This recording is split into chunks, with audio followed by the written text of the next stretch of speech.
Hitting back there. Well, let's get some more analysis. We can speak to Scottie Nell Hughes, a Republican strategist and political commentator who joins us from Nashville. Scottie, it's great to have you with us once again here on Al Arabiya News. Really appreciate you taking the time. We heard before the Vice President, John Bolton, speaking. He told this channel that President Trump has switched sides. And I think he was thinking about that vote at the UN. What's your opinion? Has President Trump switched sides here? Well, it's interesting because John Bolton's now accusing Trump of being in Putin's pocket and that he's obviously an ally to Russia. But if anybody switched sides, that was John Bolton, because that's what he accused Donald Trump 4 years ago of being already. And that's one of the reasons, one of his biggest accusations. So that's nothing new coming out of John Bolton's mouth. But the fact that he thinks that Donald Trump has switched sides, as J.D. Vance so eloquently pointed out, he is just bringing people to the table. That's all Donald Trump is doing diplomatically. And at this point, Trump has said since day one on the campaign trail is that he wanted to end the war. He wanted to end the coffins that were covering home, that were covered in flags. And he wants to bring peace to the situation, whether you're talking about the Middle East or you were talking about the Russia-Ukraine crisis. And this is how Donald Trump is doing it this week.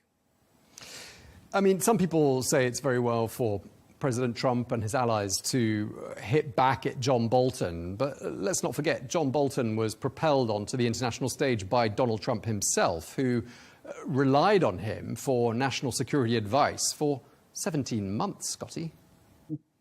Well, and I think that's the reason why we're seeing such dramatic appointees this year, is Trump realized that he was given very bad advice in his first administration. He appointed some of the very snakes that took him out into the Oval Office, John Bolton being one of them. But John Bolton has always been a long-term neocon in his long years of service that he had in the United States. It should have been no surprise that he was going to turn on Donald Trump once he realized that Trump's main interest, as he stated so accurately, was that he was going to put America first when it came to international conflict. So John Bolton had a long history of proving himself that there wasn't a war that John Bolton did not like and did not like the United States to be involved in. And nobody's ever questioned why that is. But to your point of saying that he used to advise Donald Trump, I think that's why you're seeing such dramatic appointees such as Pete Hegseth and even J.D. Vance as vice president this go around, is because he made such poor choices and took bad advice the first term.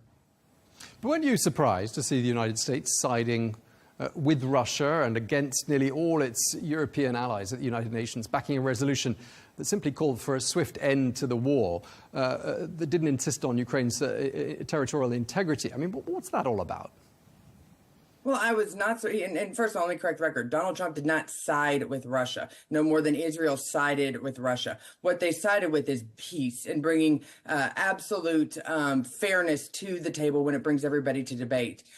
There's no surprise. The EU has been, for some reason, not stepping up in this conflict. And I think Donald Trump, one of the reasons why the American people sent him to the Oval Office was not only to end the war, but stop the bleeding of the American taxpayer dollars that have been unaccounted for in this crisis. And that is what Donald Trump is trying to do. I think it really infuriated Trump when he found out and he was told, and we have it on record, Zelensky saying that it was a grant, that they were not intending to pay back to the United States until Donald Trump has started to hold his feet to the fire. And yet the EU is going to get paid back with some of the rich minerals of Ukraine. I think when Trump heard that, he realized, and then he also realized that at one point Zelensky 2 weeks ago was ready to come to the table, was ready to bring peace to the region. And then when the EU came in and said, no, we'll keep financing this war if the United States backs out, I think at that point Donald Trump is having to come in and truly put all the cards on the table and push things where in the past the previous administration was very much a coward to do so. Yeah, but I think where the Europeans are coming from is that they've given as much, if not, according to some calculations, more by way of financial assistance to Ukraine collectively than the United States has. That's one thing. The other thing is that President Trump's been putting cards on the table before the negotiations have even started, like saying, OK, never mind about Ukraine membership, NATO membership for Ukraine. That's not going to happen. Ukraine's territorial integrity, let's not spend too much time on that either. Let's give up that territory to the Russians. I mean, all these concessions to the Russians, but what on earth is he getting in return? Okay, well, first of all, the EU has spent nowhere near the $256 billion that the Americans have promised over the past few years. And even Zelensky has admitted that he doesn't have that money accounted for. The EU has done a very small percentage as compared to maybe, I think they said $100 billion compared to our 256, or, a very small fraction. That's the facts. The second part of all of this is that the concessions, Russia is not going to take back the territory. What he's going to do is allow it to be independent again. That same territory back in 2018, and we can go down that discussion of what it was, they voted, they themselves decided that the area of Donetsk wanted to become their own territory, their own country, separate from Ukraine, separate from Russia. All Russia did was make sure that they had that ability to do so when Ukraine came in and started doing genocide on any Russians that did live in the area. So there's a lot of things within that area, but the reality of it is right now we have to bring all of the leaders to the table, and the ones that are fighting it the most are the ones that you have to be a little bit weary of, because obviously their main intentions do not want global peace. All they want to do is continue this war and continue to play GI Joe with their own citizens, sons and daughters. And I think there's something very deplorable about that whole approach that we've seen Zelensky all of a sudden decide to flip on. Yeah, come on. I mean, Ukraine didn't invade itself. And this is happening in a part of the world where Vladimir Putin has declared he wants to rebuild the Soviet Union and take back the countries he thinks are rightfully his. I mean, this didn't happen on its own. Vladimir, okay, like I said, we can debate this whole issue, but Vladimir Putin has never said that he's going to try to take back over Europe, or he's going to try to, that's that fear mongering, that gaslighting that tries to keep this conflict going. Vladimir Putin, literally all he said is that I do not want Ukraine to be able to join NATO so that there's not missiles 300 miles from Moscow, something that every country would not want to have, on their borders as well. But ever since this crisis has started, there was no end game. And I think the United States is tired of having these wars like we've seen in Afghanistan, like we saw in the past in Vietnam, South Korea, where we have had to continue to be this police state and pouring money into it, into this just never-ending bottomless pit. And that's what I think a lot of Americans have seen Ukraine about to be able to turn into. And so they're shutting off the spigot while we still have that ability to. Okay, so I think it's fair to say there is a certain degree of mistrust on both sides. I mean, President Donald Trump said on Wednesday, he vented his feelings about the European Union. It wasn't entirely flattering. Let's take a listen to what he had to say. I mean, look, let's be honest. The European Union was formed in order to screw the United States. That's the purpose of it. And they've done a good job of it, but now I'm president. What will happen if these countries or the EU retaliate? They can't. I mean, they can try, but they can't.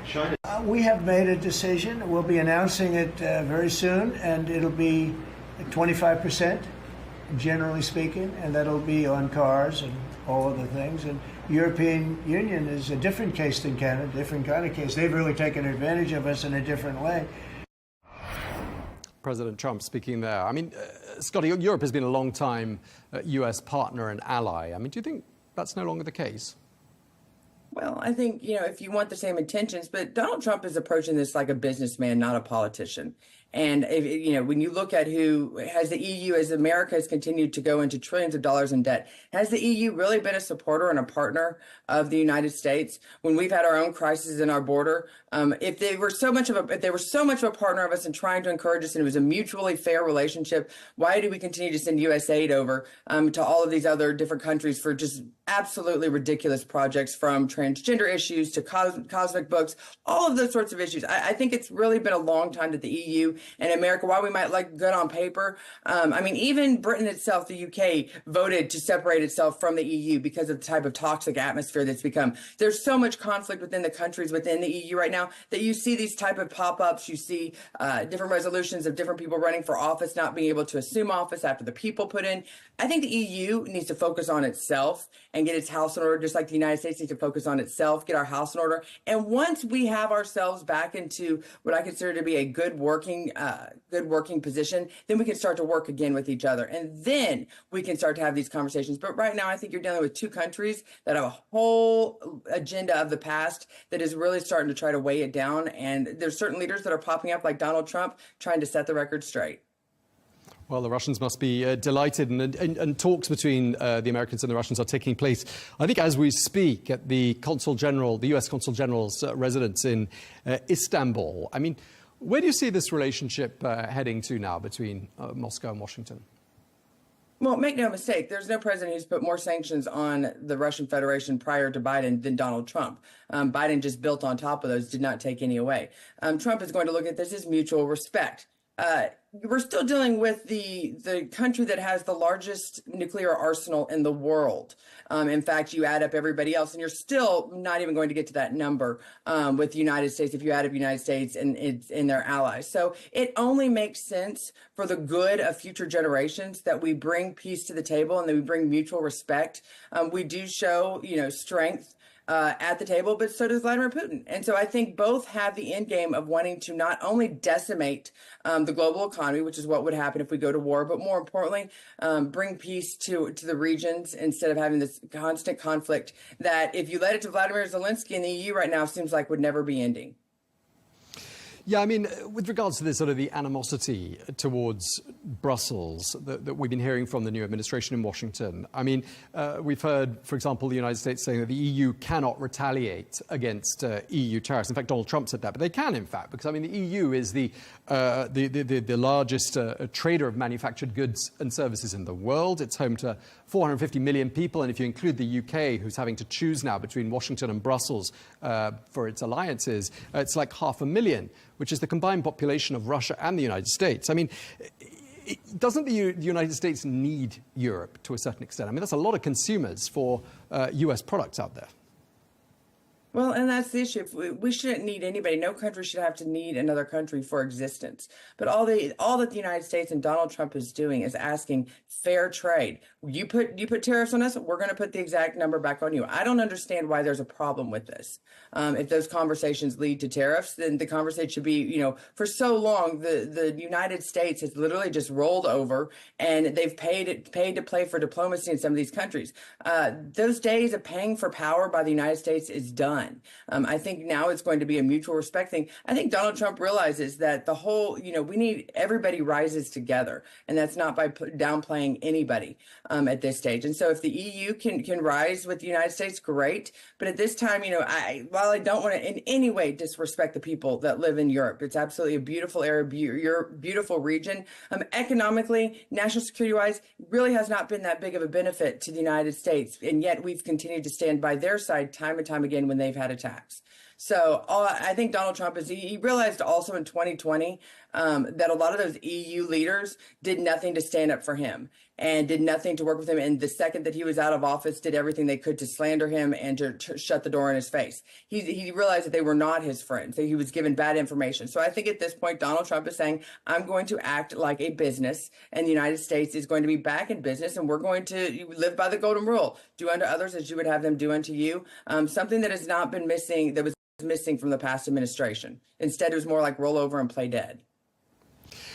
Marco Rubio, US Secretary of State, told Fox News yesterday the NATO alliance is, quote, not in jeopardy.